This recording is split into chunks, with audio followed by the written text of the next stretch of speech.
I've spent 3 years documenting a family of Bigfoot living in an abandoned military bunker.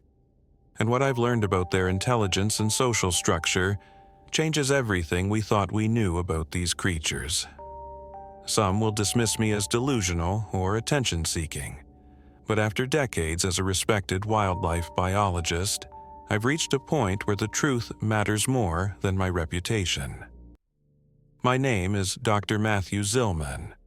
I'm 42 years old, and until recently, my research on wolf pack dynamics in Olympic National Forest was considered groundbreaking.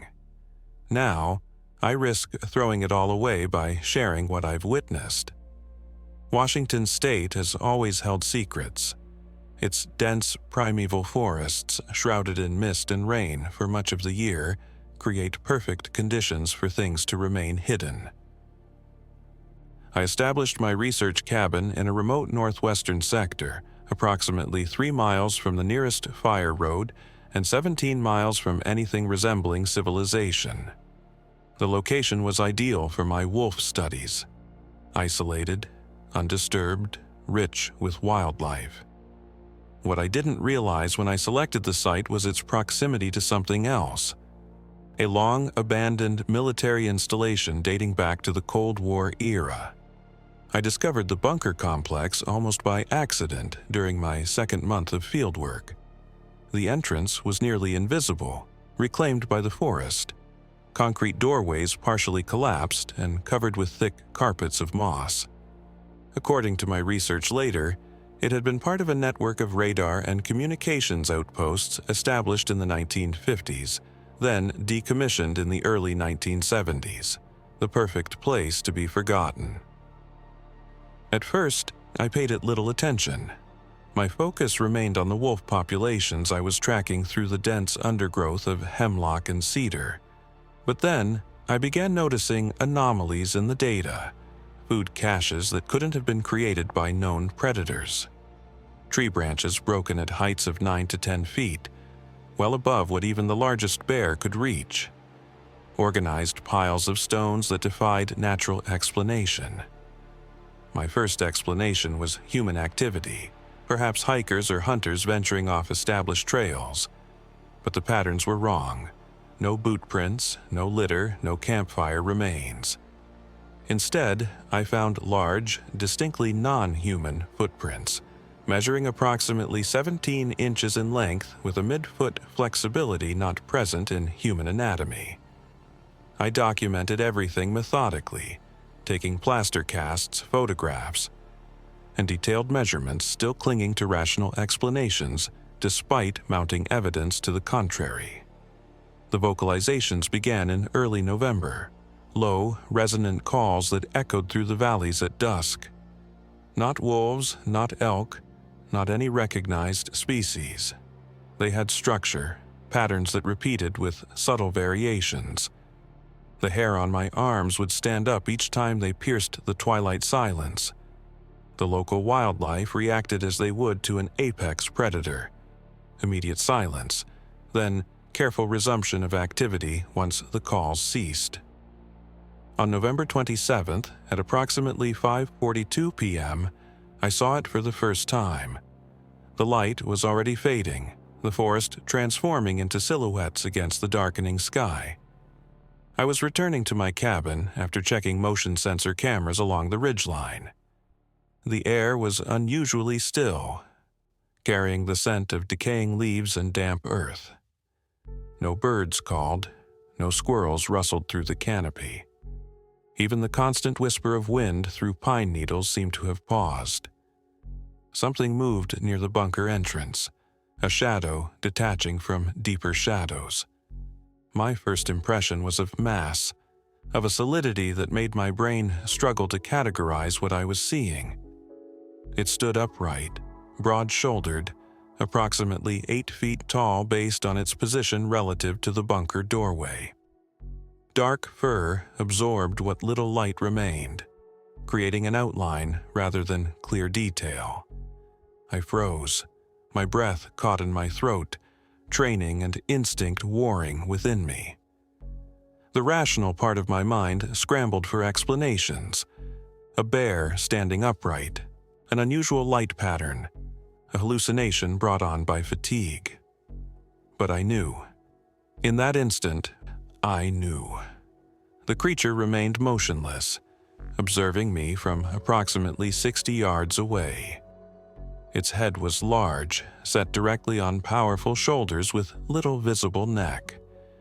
Even in the fading light, I could make out the gleam of eyes watching me with an intensity that felt evaluative, calculating. Neither of us moved for what must have been 2 full minutes. My camera hung uselessly at my side, my fingers too numb with shock to operate it.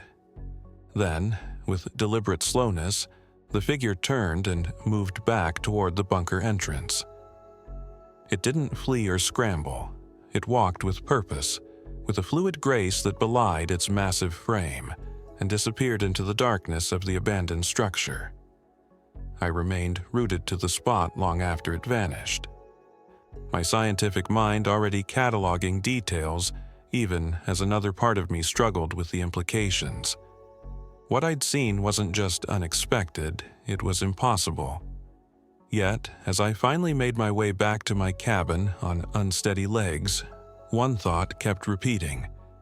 Whatever I had just encountered wasn't simply hiding in the wilderness. It was living in that bunker, using it. And I needed to understand why. I spent the following weeks setting up wildlife cameras in a careful grid pattern around the bunker entrance.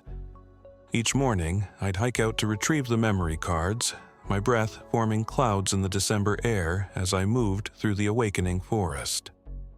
The scientific method demanded evidence, documentation, verification. I'd built my career on rigorous adherence to these principles: observation without contamination, analysis without bias.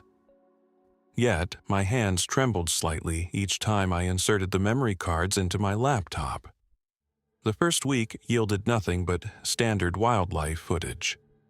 Deer picking their way through underbrush, a family of raccoons, the occasional coyote. But on December 12th at 3:47 a.m., the northernmost camera captured 7 seconds of footage that stopped my breath.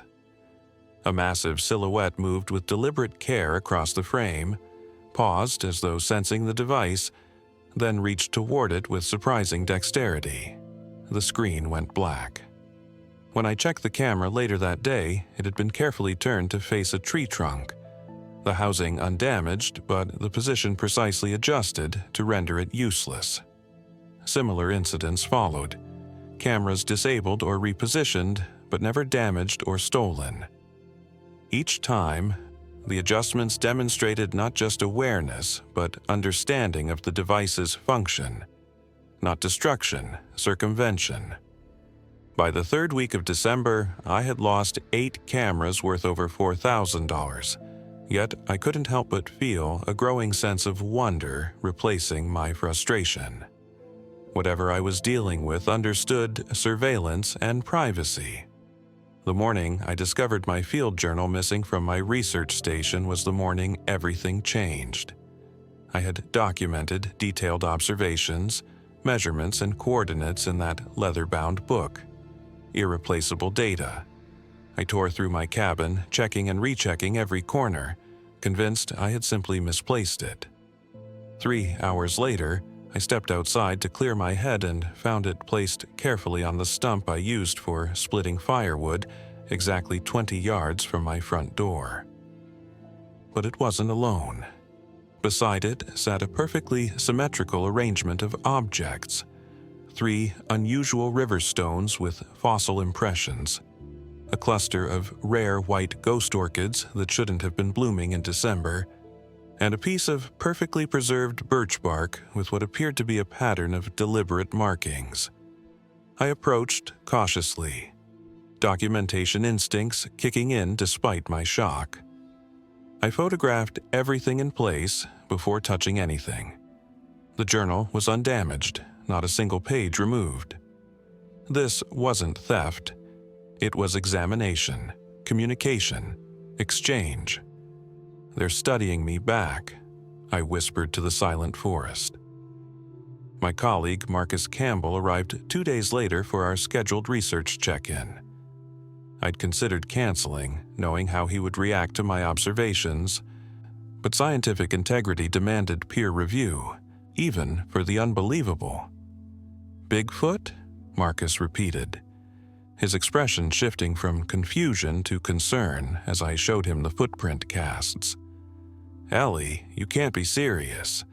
This would end your career faster than you can say, 10-year review." "Look at the mid-tarsal flexibility in these prints," I insisted, pointing to the distinct characteristics. The dermal ridges, the consistent pressure distribution indicating a natural gait. This isn't someone in a costume. Marcus examined the evidence with performative thoroughness, but I could see he'd already decided. "Impressive hoax," he finally concluded, handing back the cast.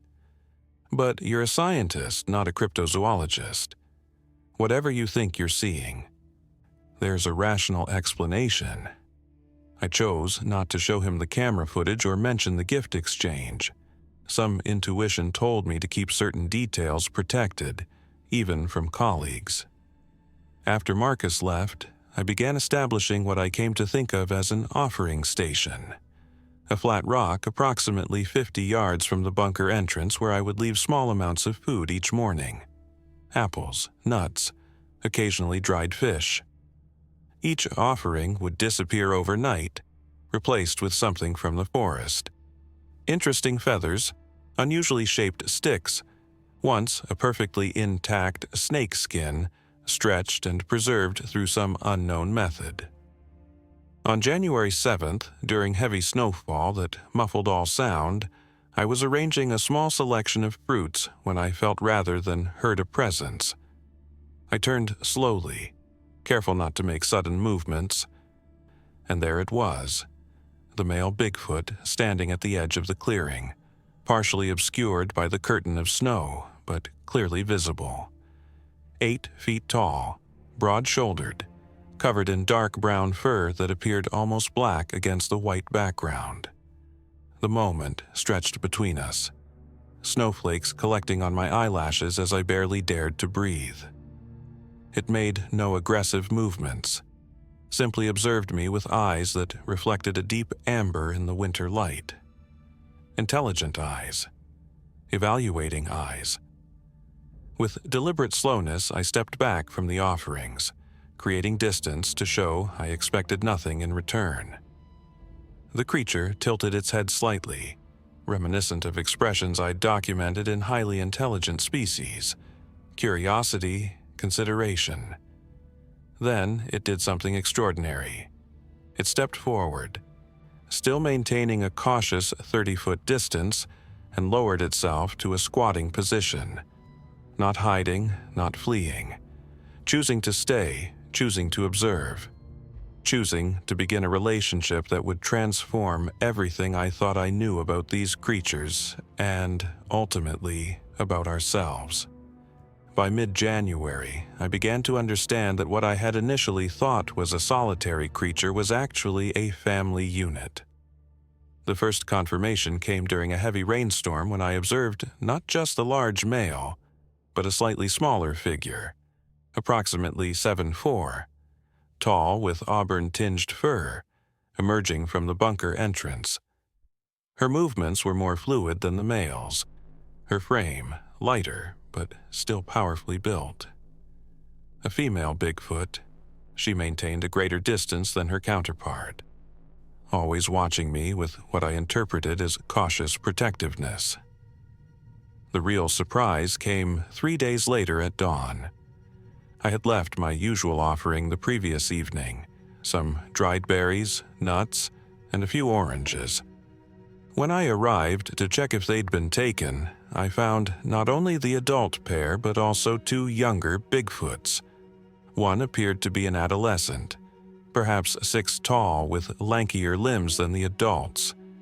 The smallest couldn't have been more than 4 in height, its fur a lighter brown, almost cinnamon-colored in the morning light. They moved as a coordinated unit, the adults positioned protectively around the younger ones.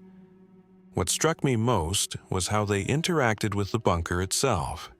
This wasn't merely a sheltering place.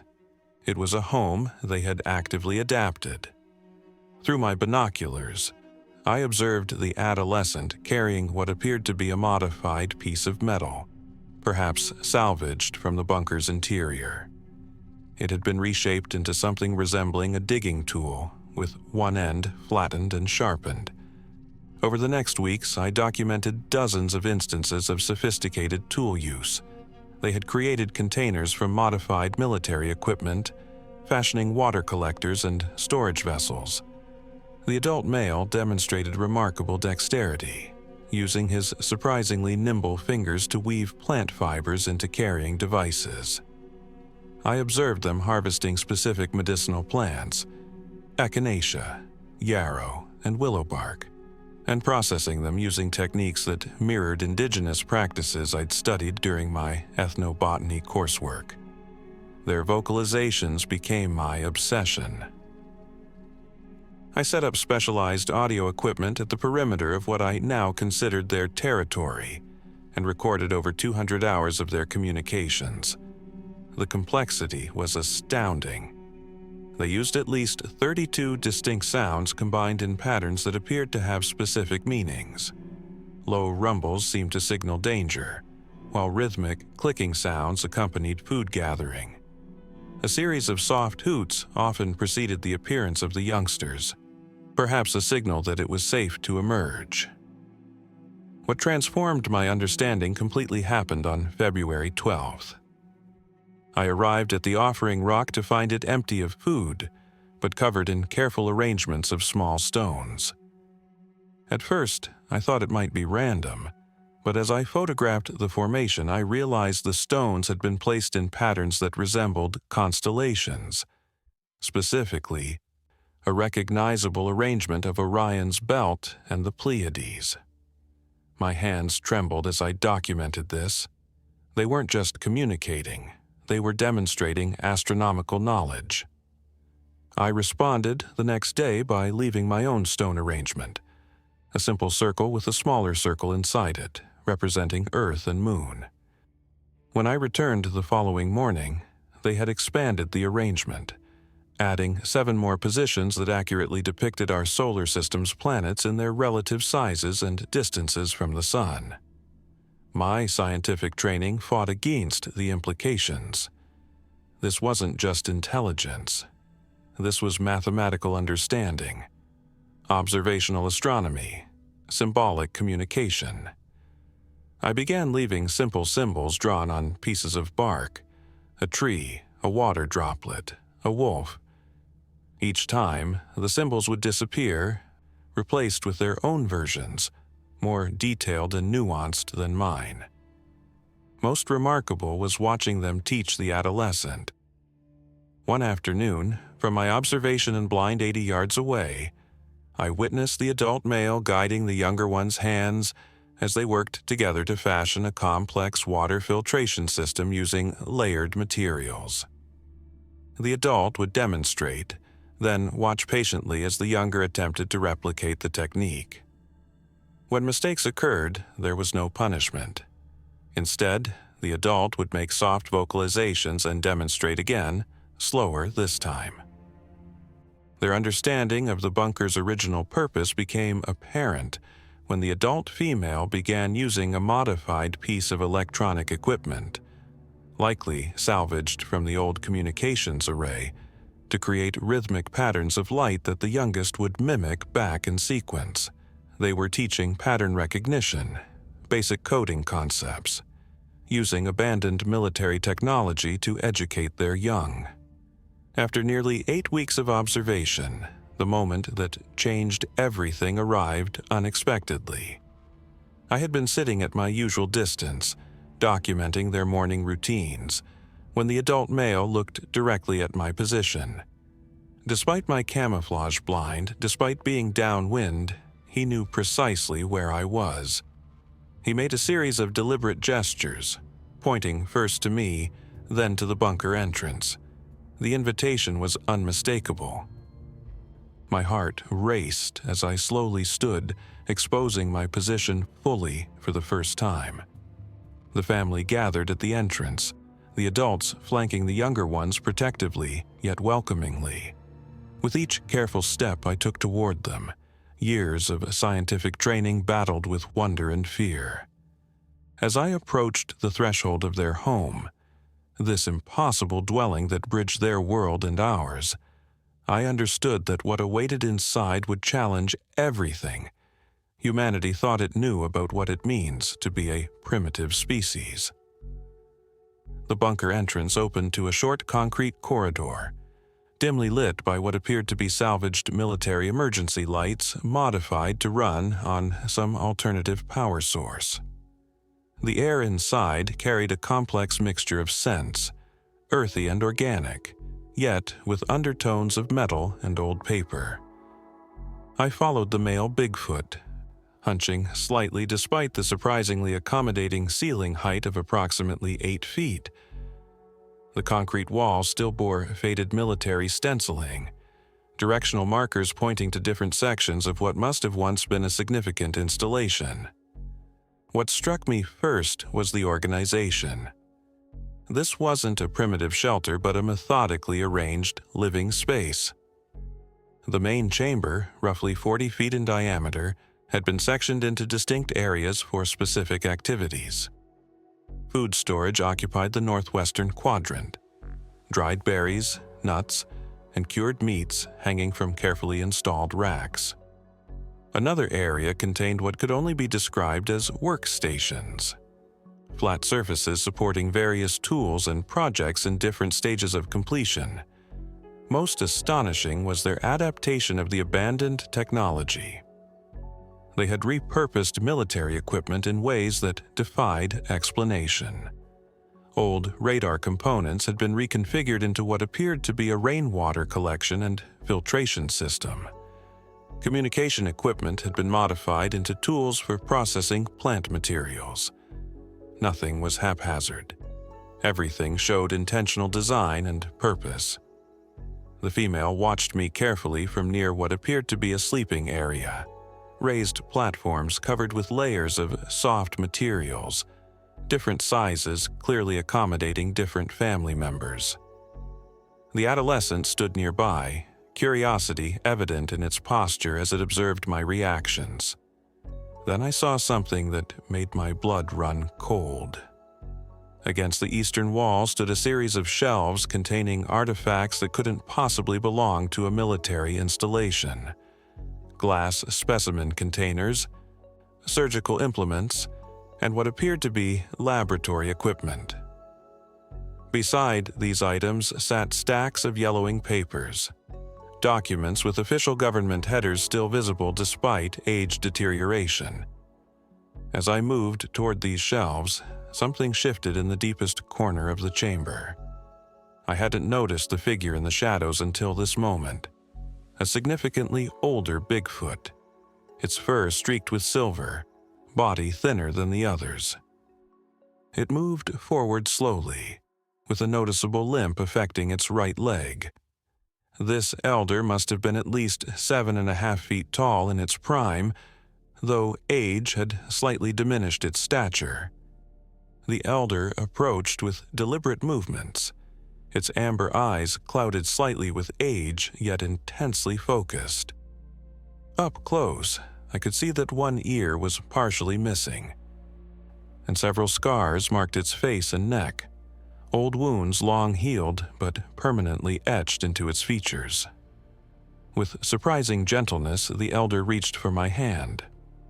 I remained still, allowing the contact, the first direct touch between us. Its palm was surprisingly warm, the skin calloused but not rough. With careful movements, the elder guided me toward the shelving unit and selected a particular folder from among the papers. The folder contained photographs and documents dating from 1972-1976. My hands trembled as I leafed through images showing what appeared to be medical examinations of restrained Bigfoot subjects. The documents referenced Project Sylvan, describing efforts to understand cognitive and physiological capabilities of specimens. Cold, clinical language documented weights, measurements, and experimental procedures. One photo showed a young Bigfoot, perhaps the elder in its youth, strapped to an examination table, arms bearing fresh suture marks. Another showed a different subject with electrodes attached to its head. The final pages contained termination orders for the project, citing ethical concerns and security considerations. I looked up at the elder, whose eyes now held an unmistakable emotion, a deep, knowing sadness. It pointed to the scars on its body, then to the photographs. The message couldn't have been clearer. It had been there. It had survived this. The male made a series of soft vocalizations to the elder, who responded with its own sounds. A conversation I couldn't understand, but whose emotional tenor was unmistakable. The elder had been sharing its history, and the younger male had concerns about doing so. My mind raced as the implications crystallized. The government had not only known about Bigfoot, but had captured and experimented on them. This family hadn't randomly found an abandoned bunker. They had reclaimed a site of trauma, perhaps as an act of resistance or healing. They weren't merely hiding from humans. They were survivors of human cruelty, with knowledge passed down through generations. Suddenly, my scientific documentation felt invasive rather than enlightening. What right did I have to expose their existence when history showed what human discovery had meant for them? Yet I also understood the profound importance of what I was witnessing, not just for science, but for our understanding of our own species' actions. My moral crisis was interrupted by a soft sound from the adolescent, who was gesturing toward another chamber. The male made a gentle urging motion, indicating I should follow. As I moved toward the next room, something caught my eye near my backpack. A small, blinking red light that hadn't been there before. With growing dread, I reached down and discovered a sophisticated surveillance device magnetically attached to my equipment. It wasn't one of mine, and it certainly wasn't military surplus from the 1970s. Someone else was watching, someone who had planted this device on my gear without my knowledge. The Bigfoot family had been right to fear discovery. Even now, as I stood within their sanctuary, unseen eyes were already watching, and judging by the technology of the device in my hand, they weren't far away. I hid the surveillance device inside my jacket pocket, mind racing with implications. The male Bigfoot seemed to sense my distress, making a series of low vocalizations that brought the family to heightened alertness. I tried to communicate through gestures that we were being watched, pointing to my eyes, then sweeping my hand toward the forest beyond. The elder immediately began urging the others toward the rear of the bunker, revealing a secondary exit I hadn't previously noticed. A narrow passage that appeared to have been excavated through the hill behind the military structure. Before I could follow, the unmistakable sound of boots on gravel echoed from the main entrance. The youngest Bigfoot, who had been gathering items from their sleeping area, froze at the noise. The mother made a distressed sound, torn between retreating with the others and retrieving her child. I gestured urgently for her to go, pointing to myself then to the child, silently promising to protect it. After a moment of hesitation that seemed to stretch eternally, she disappeared into the tunnel with the others, throwing one last anguished look over her shoulder. I positioned myself between the young Bigfoot and the entrance, heart hammering against my ribs. 3 figures appeared in the doorway, silhouetted against the daylight behind them. 2 men and a woman, dressed in unmarked tactical gear, each carrying a sidearm and what appeared to be tranquilizer rifles. "Dr. Reeves," the woman spoke, stepping forward. I'm Agent Karen Matheson, Department of Interior, Special Resource Division. You've accessed a restricted government facility and interfered with classified research subjects. You need to come with us immediately." "Research subjects?" I repeated, anger overriding fear. They're sentient beings. They have family structures, language, culture. "That's precisely why they're valuable," the taller male agent replied. His voice was clinical, detached. "We've been monitoring your interactions. You've made remarkable progress with them, more than our team has achieved in decades." "Your surveillance device," I said, pulling it from my pocket. "How long have you been watching?" "Long enough," Agent Matheson replied. "We know about the adult male, female, juvenile, infant, and the elder. We know they've shown you their technology adaptations and communication systems. What you don't understand is the national security implications of their capabilities." The young Bigfoot pressed against my side, trembling slightly. I placed a protective hand on its shoulder. "They're not a security threat. They're survivors of government experimentation hiding from further abuse." "Project Sylvan wasn't just research," the second male agent said, stepping forward. "These creatures have significantly enhanced cognitive abilities that were augmented during the early phases of the program before ethical concerns shut it down." "Augmented?" I repeated, the implications hitting me. "You modified them genetically." "The specific methodologies remain classified," Matheson stated flatly. "What matters now is containing the situation. The juvenile needs to come with us. You'll be debriefed and required to sign extensive non-disclosure agreements." The young Bigfoot made a soft, frightened sound. I felt its hand clutch the back of my jacket. The thought of this child being taken for examination, for containment, for further experimentation, it was unbearable. "No," I said firmly, "I won't let you take it." Matheson's expression hardened. "This isn't a negotiation, Dr. Reeves. These creatures are government property under Section 1704 of the Biological Research Protection Act. You're interfering with federal operations. They were never yours to claim," I shot back. "And I've documented everything, the bunker, your experiments, all of it. My research partner has copies of my findings." It was a bluff.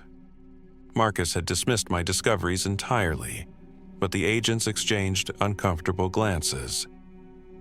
"Then you've created a significant security breach," the taller agent said, reaching for his sidearm.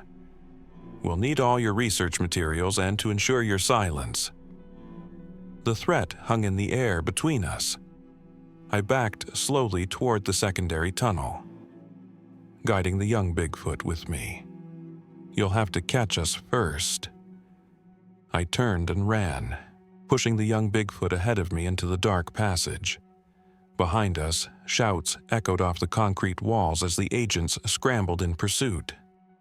The tunnel was narrow, barely 5 feet in diameter, and sloped upward at a steep angle.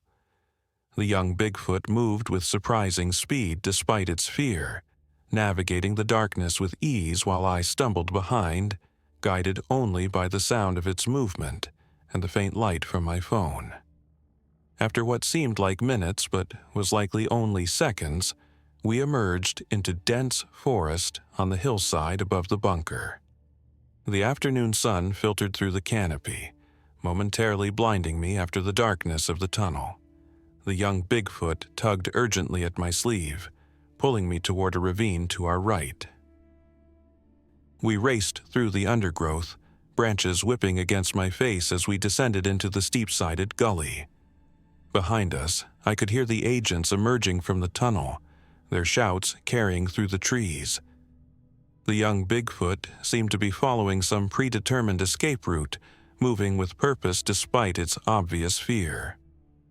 We splashed across a shallow stream, continued up the opposite bank, and ducked beneath a fallen cedar. Just as I thought we might have gained some distance, a shout from nearby told me the agents had split up to flank us. The young Bigfoot froze, its eyes wide with terror. Ahead, the ravine ended abruptly at a sheer drop, a waterfall cascading at least 80 feet to rocks below. Behind us, agents approached from both sides. We were cornered, with nowhere left to run. The young Bigfoot pressed against me. Trembling. In the distance, I could hear the distinctive vocalizations of the adult Bigfoots. They had circled back, realizing their youngest was in danger. But they wouldn't reach us before the agents did. As Agent Matheson emerged from the trees 20 yards away, tranquilizer rifle raised, I wrapped my arms protectively around the young Bigfoot and faced the precipice behind us. Whatever happened next, I knew one thing with absolute certainty. I would not let them take this child. The moment hung suspended like the mist over the waterfall. Agent Matheson steadied her tranquilizer rifle, her expression coldly professional. The young Bigfoot trembled against me, its breathing rapid with fear. 20 yards separated us from the agents closing in from both sides. Then something remarkable happened. The young Bigfoot straightened beside me and made a series of complex vocalizations. Not cries of fear, but something structured, deliberate. Its small hands moved in patterns that seemed almost like sign language. For a moment, nothing changed. Then, a deep rumbling began beneath our feet. From the forest around us, dozens of small devices activated simultaneously. Objects I hadn't noticed camouflaged among the undergrowth. They emitted pulses of sound at frequencies that made my ears pop painfully. The agents staggered, disoriented, their equipment suddenly emitting sparks and smoke. "What the hell?" one of them shouted, ripping off his earpiece. The adult male Bigfoot emerged from the tree line behind the agents, 7 feet of muscle and purpose. But he didn't attack. Instead, he carried something that looked remarkably like a modified military tablet. With precise movements, he activated the device, causing the agent's remaining equipment to shut down completely. "Electromagnetic pulse," Agent Matheson said, her voice a mixture of shock and reluctant admiration. "They've weaponized the old EMP research from Project Sylvan." The female Bigfoot appeared next, followed by the adolescent and the elder. They moved with confidence now, surrounding the agents without aggression but with unmistakable purpose. The elder stepped forward, looking directly at Matheson with eyes that held decades of memory. "They could have attacked us at any point," I said, still standing protectively near the young one. "They could have sabotaged your equipment, interfered with your surveillance, but they chose to remain peaceful. Hidden. Doesn't that tell you something about their intentions?" Agent Matheson lowered her now useless weapon. Her tactical advantage evaporated. "The directive was to recover and contain," she said, though uncertainty had crept into her voice. "These creatures possess classified technology and augmented capabilities." "They possess wisdom," I countered, "and they've chosen not to use their capabilities against us, despite every reason to do so. What does that tell you about who the real threat is in this situation?" The elder Bigfoot approached Agent Matheson slowly, its movements deliberate. When it stood before her, it reached into a pouch made from woven materials and withdrew several yellowed photographs. Images showing the elder as a young Bigfoot alongside human researchers. Not restrained, but working cooperatively before the project had turned dark. "They weren't always running from us," I said softly.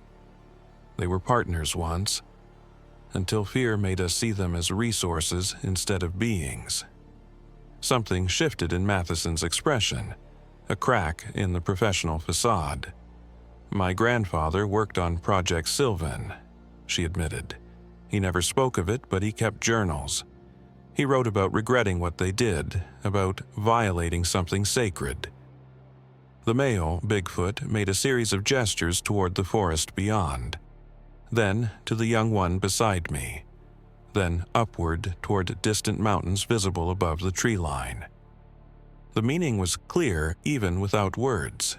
They needed to leave, to find safer territory, to protect their family. The tense standoff stretched for several minutes as Matheson seemed to wrestle with decades of protocol against the reality before her. Finally, she sighed. "I'll report that we found evidence of unauthorized wildlife research, but no confirmation of cryptid existence. That the researcher," she nodded toward me, "had discovered old Project Sylvan materials and become fixated on a fantasy." "And the family?" I asked cautiously. "What family?" she replied, the ghost of a smile crossing her face. "We found no evidence of any creatures matching your description." Relief washed through me. "You're letting them go." "With conditions," she said firmly. "Your research notes will be classified. You'll work with us to document their capabilities, but all records remain sealed. No public disclosure, no academic publications. As far as the world knows, Bigfoot remains a myth. And they remain protected," I insisted. "We'll establish a research preserve. Restricted access, no experimentation, observation only. They'll have territory without interference." The elder made a soft sound, looking to the male, who nodded slowly. An agreement reached across species. 3 days later, I stood at the edge of a clearing 12 miles deeper into the Olympic wilderness, watching as the Bigfoot family prepared to journey to their new sanctuary. The government had moved with surprising efficiency to secure a remote valley with natural boundaries and minimal human incursion points. The young one approached me one last time, reaching out to place something in my hand. A small stone carved with intricate symbols, perhaps a form of writing I might someday understand. The adult male made the gestures I'd come to recognize as their sign for communication and continuation. They weren't saying goodbye forever. I watched them disappear into the ancient forest, moving with the confidence of beings returning to ancestral pathways. My career, as I'd envisioned it, was over, but something more profound had taken its place. I had become a bridge between worlds. 5 years have passed since that day. Twice yearly, I visit designated coordinates where I find symbols carved into trees, updates on their well-being, their movements, their continuing story. I leave my own messages in return. The government maintains its official denial of their existence, while quietly preserving vast tracts of land under conservation statuses that keep loggers and developers at bay. Sometimes at night, I hear distant vocalizations carrying through the valleys, complex patterns that sound almost like music. They're not just surviving in their new territory, they're thriving, their culture continuing undisturbed. The bunker has been permanently sealed, its secrets buried, but the knowledge it contained lives on in more worthy hands. I often think about what the elder showed me that day. Not just the trauma of captivity, but the possibility of partnership that existed before fear corrupted it.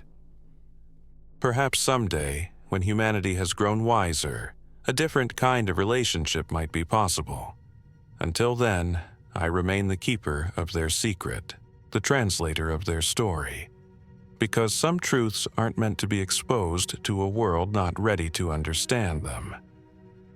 Some mysteries serve us better by remaining just beyond our grasp, not to frustrate our curiosity but to humble it, to remind us that we are not the only intelligence sharing this ancient forest, this fragile planet, this ongoing story of life finding its way despite all odds against it.